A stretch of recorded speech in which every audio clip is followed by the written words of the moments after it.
Hello everyone, स्वागत है आप सभी का हमारे यूट्यूब चैनल एडुगोल पर। और आज जो हम टॉपिक डिस्कस करने जा रहे हैं वो हमारा computer system overview part 2 video है। ये वीडियो थोड़ा लेट में डाल रही हूँ because I was not well. ठीक है, तो पार्ट 1 ऑलरेडी अपलोडेड है, आप चेक कर सकते हो मेरी चैनल पे एडुगोल अर्चना डाल करके। ठीक है, अगर आपने मेरे चैनल को अभी तक सब्सक्राइब नहीं किया है तो please like and subscribe my channel for more videos. Now let's start. So the first topic is the CPU, the central processing unit. So the central processing unit is the main control center and processing unit. ठीक है, that means overall process whatever computer do or computer has been done in the computer system is done through the the central processing unit or the CPU. If we don't have a CPU, that means it is simply not a computer or it is not working as a computer. A monitor will be a simple like a TV, a display unit, and the keyboard and mouse both are worthless. Okay, so simply we can say whatever main functions, whatever operations we are doing is done through the CPU. Now it is also called the brain of a computer. बचपन से हमने सुना है कि computer को, CPU को हम brain of computer कहते हैं. ब्रेन क्यों कहते हैं? क्योंकि जैसे हमारे दिमाग से सारे एक्शंस जो भी होने होते हैं, जो भी हमें करने होते हैं, वो उसका सिग्नल हमारा ब्रेन देता है. In the same way CPU को भी सारा सिग्नल, या कंप्यूटर के सारे डिवाइसेस को, अदर डिवाइसेस को सारा सिग्नल जो है वो हमारा CPU प्रोवाइड करता है. ठीक है, so that's why it is known as the brain of the computer. Now because it directs and governs the performance of a computer, it has mainly 3 parts. So basically हमारा जो CPU है उसके 3 parts हैं, that is arithmetic logic unit, control unit and register. ठीक है, तो यहाँ पे हमारा बेसिकली 3 यूनिट है. अरिथमेटिक लॉजिक यूनिट, इसको हम ALU बोलते हैं शॉर्ट में. ठीक है, उसके बाद कंट्रोल यूनिट, जिसको हम CU बोलते हैं शॉर्ट में, और रजिस्टर्स जो कि बेसिकली हमारा मेमोरी यूनिट का एक पार्ट है. ठीक है, तो रजिस्टर्स. ठीक है, अब हम स्पेशली इन तीनों मेमोरीज को देखेंगे. तो अरिथमेटिक लॉजिक यूनिट जो है हमारा, that is basically use for the mathematical operations. जितने भी हमारे अरिथमेटिकल और लॉजिकल ऑपरेशंस होते हैं, just like plus minus multiplication division, और यहाँ पे less than greater than, less than equals to, greater than equals to not equals to, ये सारे जितने भी हम ऑपरेशंस परफॉर्म करते हैं या हम चेक करते हैं, ये सारी चीज़ें हमारा जो ऑपरेशन, जो हमारा लॉजिकल यूनिट है कंप्यूटर का. जैसे आपने किया A+B, तो A+B हो गया एडिशन के थ्रू, लेकिन इसके इक्वल्स टू क्या वैल्यू आएगी, ये हमारा कौन करता है? Logical operation. अगर आप इसको कंपेयर कर रहे हो किसी वैल्यू से तो वो हमारा लॉजिकल है. तो ये सारे जितने भी ऑपरेशंस है वो हमारा अरिथमेटिक लॉजिकल यूनिट के थ्रू होता है. ठीक है, तो लॉजिकल ऑपरेशन बेसिकली अगर आप कंपेयर कर रहे हो तो आपको रिजल्ट किस में मिलता है? ट्रू या फॉल्स में. जैसे आपने चेक किया कि क्या A की वैल्यू B से बड़ी है, तो येस और नो. ठीक है, तो हमें ट्रू या फॉल्स में वैल्यूज़ रिटर्न करके देता है ये. ठीक है, तो these operation provide the capability of decision making to the computer. और डिसीजन मेकिंग की जो कैपेबिलिटी है कंप्यूटर्स को, वो भी उसको प्रोवाइड करता है. ठीक है, उसके बाद नेक्स्ट है हमारा कंट्रोल यूनिट. तो कंट्रोल यूनिट बेसिकली हमारा क्या करता है? तो just the CU guides and controls the data and information in different devices. ठीक है, अब हमारे कंप्यूटर से जितने भी डिवाइसेस कनेक्टेड है, जस्ट लाइक कीबोर्ड, माउस, ठीक है, उसके अलावा स्कैनर, प्रिंटर, जो भी डिवाइसेस हमारे कंप्यूटर से कनेक्टेड है, उनको कंट्रोल करने का और गाइड करने का. सपोज़ आपने कोई प्रिंटर कनेक्ट कर रखा है, तो प्रिंटर प्रॉपरली कनेक्टेड है कि नहीं, प्रिंटर को अगर कोई सिग्नल जा रहा है तो प्रिंटर तक वो सिग्नल पहुंचाना. ठीक है, ये सारे काम को हमारा कौन करता है? CU करता है, दैट इज़ कंट्रोल यूनिट. तो ये सिग्नल्स भेजता है और जितने भी ऑपरेशन परफॉर्म होते हैं उसके लिए ALU में भी ये सारे हमें ऑपरेशंस के लिए भी सिग्नल भेजता है. Programs are only being executed in the unit of computer. ठीक है, तो कंप्यूटर के यूनिट्स में ये प्रोग्राम्स को एग्जीक्यूट करता है. It acts like a supervisor. ये एक सुपरवाइज़र की तरह से वर्क करता है. It controls the flow of data from input devices to memory, then memory to output device. That means जो भी हमारा डेटा का फ्लो हो रहा है, सपोज़ आपने IPO साइकिल के बारे में सुना होगा. IPO साइकिल में क्या होता है कि सबसे पहले इनपुट डिवाइसेस के थ्रू इनपुट दिया जाता है, फिर उन इनपुट्स का प्रोसेसिंग होता है. तो हम क्या देते हैं? डेटा पास करते हैं, डेटा का प्रोसेस होता है, और प्रोसेस के बाद आउटपुट डिवाइसेस के थ्रू हमें क्या मिलती है? इंफॉर्मेशन. ठीक है, तो ये हो गया हमारा IPO साइकिल, या इनपुट, प्रोसेस और आउटपुट. ठीक है। तो बेसिकली हमारा कंट्रोल यूनिट ही ये काम करता है, इनपुट यूनिट्स के थ्रू जो भी डाटा है वो CPU में भेजने का काम, और उसके बाद CPU से आफ्टर प्रोसेसिंग जो भी डाटा है उसको किस में करने का, उसको आउटपुट डिवाइसेस के थ्रू डिस्प्ले कराने का काम, ये सब हमारा CPU यानी कि कंट्रोल यूनिट ही करता है। उसके बाद नेक्स्ट है हमारा रजिस्टर्स, ठीक है। तो रजिस्टर्स बेसिकली हमारे मेमोरी होती है एक तरीके की। तो these are small units of data holding places, ठीक है। रजिस्टर्स के बारे में मैं बता दूं कि registers are the fastest memory, fastest computer memory. जो अगर आपके कंप्यूटर में रजिस्टर है तो आपकी कंप्यूटर की जो स्पीड है, जो आपके वर्क कैपेबिलिटी है वो बहुत ही फास्ट हो जाएगी, मेमोरी स्पीड बहुत फास्ट हो जाती है, ठीक है। The CPU uses registers to temporarily hold some important processing information during the time of processing. CPU के अंदर ही होता है, सारे जितने भी मेमोरी डिवाइसेस जितने भी है सब हमारे CPU के अंदर ही होता है, चाहे वो रैम हो, रोम हो, सेकेंडरी डिवाइसेस हो, secondary memory devices like hard disk, floppy disk, इस तरीके की जितनी भी चीज़ें हैं वो सारी हमारी मेमोरी में ही रहती है, फिर ये सारी हमारी CPU में ही रहती है। उसके बाद अब हम एक फिगर के थ्रू इस कॉन्सेप्ट को समझेंगे कि ये कैसे वर्क करता है, ठीक है। इसके लिए यहाँ पे आपके पास एक फिगर है, that is input devices. Input devices से जैसा मैंने कहा सारा इंस्ट्रक्शन भेजा जाता है हमारे किसमें, हमारे सेंट्रल प्रोसेसिंग यूनिट में, ठीक है। अब सेंट्रल प्रोसेसिंग यूनिट के अंदर हमारा control unit, arithmetic logic unit और रजिस्टर। अब रजिस्टर्स के अंदर भी कुछ स्मॉल यूनिट्स होती है, just like PC, CIR, AC, MIR और MDR, ठीक है। इसको डीप में जानने की ज़रूरत नहीं है अभी आपको, लेकिन सिंपल वे में समझ लीजिए। PC होता है program counter, AC accumulator, MIR memory address register, MDR memory data register, ठीक है। और उसके बाद मेमोरी यूनिट आपके मेमोरी यूनिट क्या है, ये अलग से जो मेमोरी यूनिट है एक्चुअली में ये भी हमारे CPU का ही पार्ट है, लेकिन जो भी काम हम कर रहे हैं, जैसे हमने अगर कोई सेकेंडरी मेमोरी से इन्फॉर्मेशन ली, ठीक है, सिंपल वे में समझेंगे। अगर हमने सेकेंडरी मेमोरी से कोई फाइल ओपन की, जैसे हमने कोई फाइल प्री डिफाइंड जो भी हमारी फाइल हमने उसको ओपन की, अब क्या करेगा ये रजिस्टर, हमारे रजिस्टर में एक उसकी कॉपी, जो भी हमने फाइल ओपन की उसकी एक कॉपी स्टोर रहेगी, ठीक है।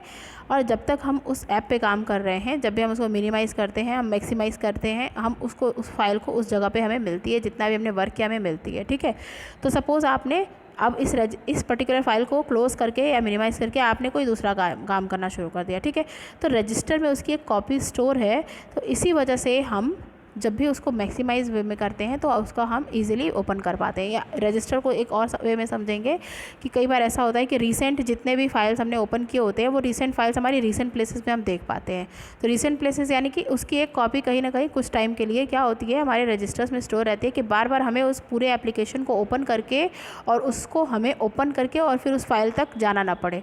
तो अगर आप MS वर्ड खोलते हो तो रिसेंट जितने भी आपने डॉक्यूमेंट्स पे वर्क किया रहता है तो वो आपको दिख जाता है। तो बेसिकली हम कह सकते हैं कि ये हमारे रजिस्टर्स में स्टोर होते हैं, इसलिए हम उसको एक क्विक एक्सेस हमें मिल जाता है, हम उस इन्फॉर्मेशन को एक्सेस कर पाते हैं।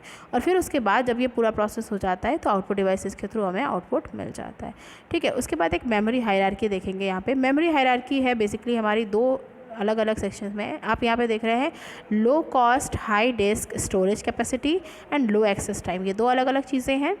लो कॉस्ट, ठीक है, और हाई डिस्क स्टोरेज कैपेसिटी और slow access time, that means ये जितनी भी चीज़ें ये आप डाउनवर्ड्स इस तरह से देख रहे हो, दैट मीन्स जो नीचे आप आते जाओगे तो इनके कॉस्ट क्या है, लो है। मतलब कि सबसे कॉस्टली हमारा है रजिस्टर, फिर है हमारा कैश, फिर मेन मेमोरी, फिर मैग्नेटिक डिस्क और फिर उसके बाद मैग्नेटिक टेप्स। मैग्नेटिक डिस्क में हमारा ये मैग्नेटिक डिस्क और मैग्नेटिक टेप्स अब ज़्यादातर यूज़ नहीं होते, इसकी जगह हम हार्ड डिस्क यूज़ करते हैं, SD यूज़ करते हैं, HD यूज़ करते हैं, ठीक है। उसके बाद आता है हमारा स्लो एक्सेस टाइम।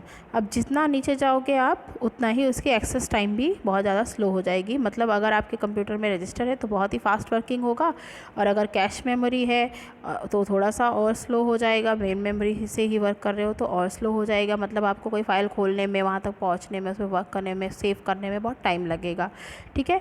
तो इसी तरह से ये इसके और high cost and high storage capacity, ठीक है। तो लो स्टोरेज कैपेसिटी, अब यहाँ पे स्टोरेज कैपेसिटी क्या होती है, बहुत ही कम होती है, ठीक है।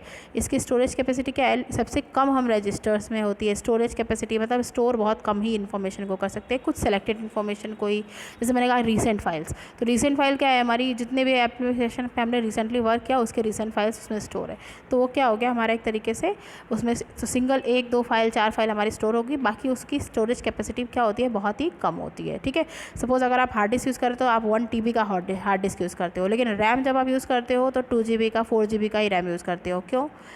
क्योंकि इसकी स्टोरेज कैपेसिटी क्या है, कम है, और अगर आपने इसका जितना नीडफुल है उतना आपने यूज़ किया तो आप उस कंप्यूटर को उससे ज़्यादा की ज़रूरत नहीं है। ठीक है, तो सिंपल वे में कह सकते हैं कि अगर आपके पास 8 GB का रैम है तो बहुत सफिशिएंट है आपको वर्क को करने के लिए। ठीक है, और अगर आपके पास रजिस्टर है तो सिंपल हम कह सकते हैं कि अगर आपके पास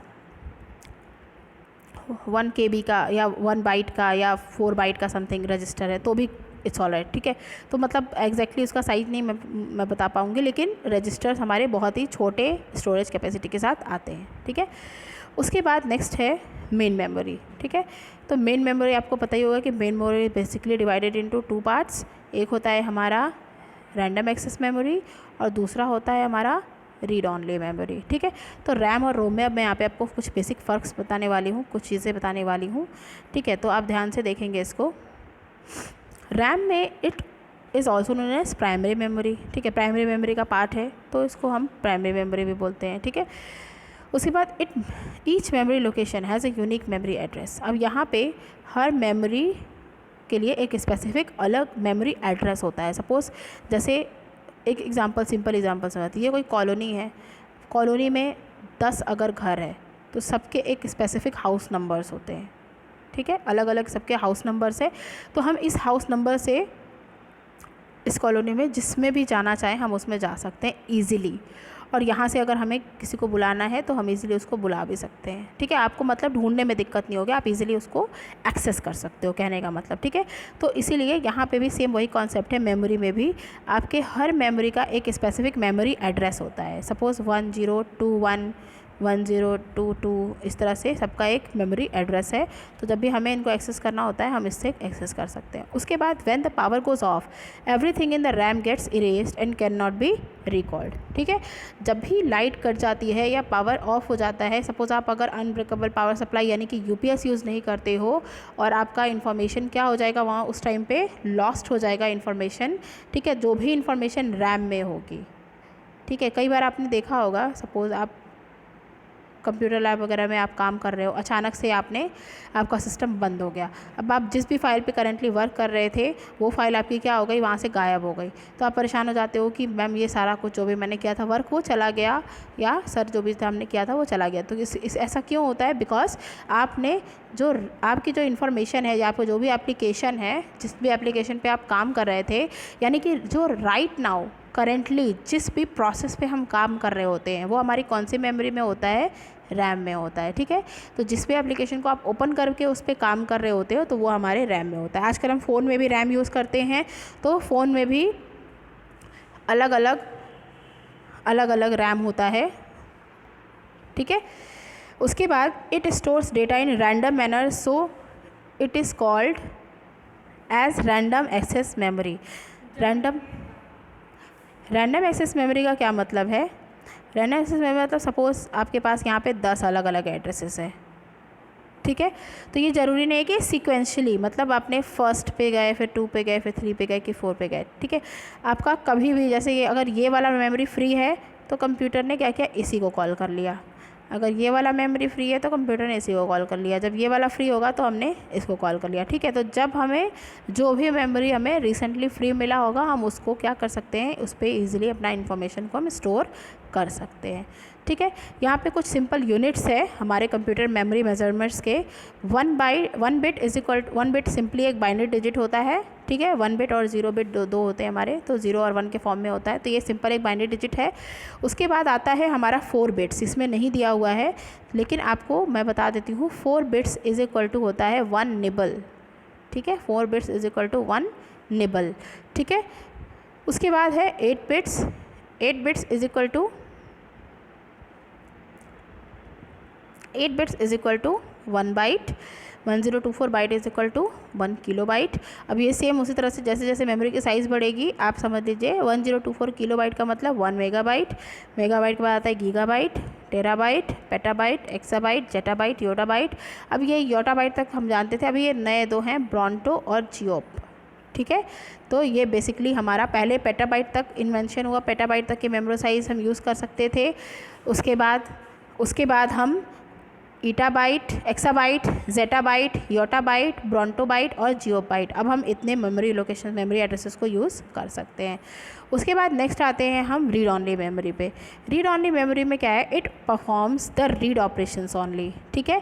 इसमें सिर्फ हम रीड ऑपरेशंस को कर सकते हैं, यानी कि हम इसमें कुछ भी राइट नहीं कर सकते, ठीक है। जो भी वर्क हम कर रहे होते हैं वो केवल यहाँ पे क्या होता है, कहीं से रीड होके आती है, ठीक है। जैसे कि फॉर एग्जांपल हमारा ऑपरेटिंग सिस्टम, ठीक है। ऑपरेटिंग सिस्टम हमारे हार्ड डिस्क के एक पर्टिकुलर पार्ट में स्टोर होता है, ठीक है। हमारे हार्ड डिस्क के एक पार्ट में क्या होता है, स्टोर होता है ऑपरेटिंग सिस्टम। तो सिर्फ ये क्या करता है, हमारे हार्ड डिस्क का जो प्रोग्राम है उसको क्या करता है, ये रीड करता है और कंटिन्यू उसको एग्जीक्यूट करते रहता है, रन करते रहता है, और उसके जितने भी हम इंस्ट्रक्शंस फंक्शंस जो भी देते हैं वो उसको रीड करके और उसको फॉलो करता है। तो सिंपल हम कह सकते हैं कि रोम हमारा रीड ऑनली मेमोरी है, ठीक है। लेकिन इसके कुछ अलग अलग टाइप्स भी हैं, और ये हमारा नॉन वोलेटाइल मेमोरी है। नॉन वोलेटाइल मेमोरी की जो भी इंफॉर्मेशन रोम के अंदर होगी वो लाइट जाने के बाद भी वो उसके अंदर एज इट इज़ क्या रहेगी, स्टोर्ड रहेगी। यानी कि ऑपरेटिंग सिस्टम उसमें है तो ऑपरेटिंग सिस्टम आपका वहाँ से डिलीट नहीं हो जाता है, आपका ऑपरेटिंग सिस्टम स्टिल उसमें रहता है सिस्टम में आपके, ठीक है। उसके बाद इसके अलग अलग कुछ टाइप्स हैं। प्रोग्रामेबल रोम, ठीक है, प्रोग्रामेबल रोम, ईपी रोम, ठीक है। इसमें क्या है, programmable ROM, P ROM, EP ROM, erasable programmable ROM, EEP ROM, electrically erasable programmable ROM, और फ्लैश ईपी रोम और मास्क रोम। तो ये इसके टाइप्स हैं, और इसको ज़्यादा डिटेल में जानने की ज़रूरत नहीं है आपको, तो इसके टाइप्स के बारे में आप केवल आपको नाम जान सकते हैं। अब आते हैं कैश मेमोरी में, ठीक है। कैश मेमोरी को हम प्रोनाउंस करते हैं एज कैश, ठीक है। रजिस्टर के बाद जो फास्टेस्ट मेमोरी आती है वो आती है हमारी कैश मेमोरी, ठीक है। It is one of the fastest memory. जैसा कि मैंने बोला रजिस्टर के बाद हमारा आता है cache. If any information is once called from the CPU, its copy is stored in cache somewhere, and for the next time it is checked is the cache is not in the CPU if available access by their cache memory, so the overall process become very fast। अगर आपके पास एक cache memory है और आपके memory का कोई information का कोई भी पार्ट वो आपका कॉपी स्टोर कर लेता है तो आपको बार बार उसको क्या करने की, कॉल करने की ज़रूरत नहीं पड़ती है। रजिस्टर्स और इसका वर्क ऑलमोस्ट सिमिलर है, लेकिन इसकी जो हमारी स्टोरेज कैपेसिटी होती है वो हमारी क्या होती है, रजिस्टर से क्या होती है, हाई होती है, ज़्यादा होती है, ठीक है। यही फ़र्क है इसमें। उसके बाद आते हैं सेकेंडरी मेमोरी पे। अब सेकेंडरी मेमोरी क्या है हमारी, दो हमारे पास तो प्राइमरी मेमोरी थी, रैम और रोम, ठीक है। अब हम आते हैं सेकेंडरी मेमोरी में, ठीक है। अब जो हमारा रजिस्टर और कैश है ना वो रैम में आता है, ना वो मतलब ना वो प्राइमरी में आता है ना वो सेकेंडरी में आता है। ये अलग ही एक मेमोरी है, एक अलग ही मेमोरी टाइप है, ठीक है। तो कंफ्यूज मत होइएगा।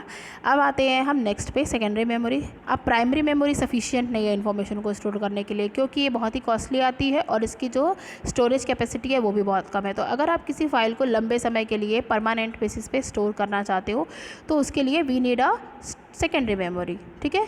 तो what we can use hard disk, CD, flash memory like pen drive, memory cards etcetera, and Blu-ray disk, ठीक है। Blu-ray disk and CD DVD are both are different things, ठीक है। ये दोनों अलग है। CD से ज़्यादा इसमें कैपेसिटी होती है, इसमें हम कई GBs में वैल्यूज़ या इन्फॉर्मेशन को स्टोर कर सकते हैं। जैसे ब्लूरे डिस्क जो होती है वो आपकी वो कॉस्टली भी मिलती है आपके सिंपल नॉर्मल CD DVD से, और इनकी कैपेसिटी भी क्या होती है आपके नॉर्मल CD DVD से क्या होती है, ज़्यादा स्टोरेज कैपेसिटी ज़्यादा होती है, ठीक है। और फास्ट एक्सेसिबिलिटी भी इसमें हमको मिलती है, ठीक है। तो यहाँ पे हम डेटा को परमानेंट बेसिस पे स्टोर करते हैं, where data can be stored permanently and can be easily retrieved, ठीक है। और नेक्स्ट है हमारा मैनी टाइप्स, मैंने इसको बता ही दिया आपको, ठीक है। हार्ड डिस्क वगैरह हम यूज़ करते हैं। तो इस पर्टिकुलर वीडियो में इतना ही हमने डिस्कस किया है। इसके बाद आपको एक थर्ड पार्ट मिलेगा, थर्ड पार्ट के बाद आपका ये चैप्टर फिनिश हो जाएगा। तो प्लीज़ थर्ड पार्ट को भी ज़रूर देखिएगा। चैनल को सब्सक्राइब कर दीजिए अगर आपने अभी तक नहीं किया है, और बेल आइकन को प्रेस कर दीजिए ताकि आप आगे आने वाली वीडियोस को देख सकें। लाइक, शेयर एंड कमेंट कीजिए अगर आपको कोई भी टॉपिक समझ में नहीं आया या कोई प्रॉब्लम हो तो, ठीक है। Thank you so much, have a good day, bye, take care.